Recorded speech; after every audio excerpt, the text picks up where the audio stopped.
लाली लाली करवा से बाबा साहेब आयो जी।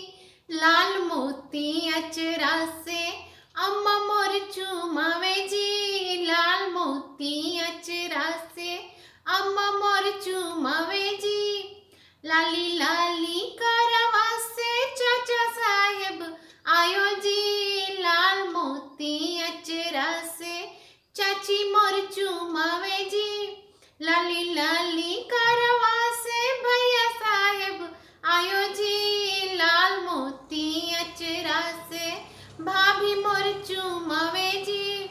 लाली लाली करवा से जीजा साहेब आयो जी। लाल मोती अचरा से जीजी मोर चुमावे जी। लाल मोती अचरा से जीजी मोर चुमावे जी।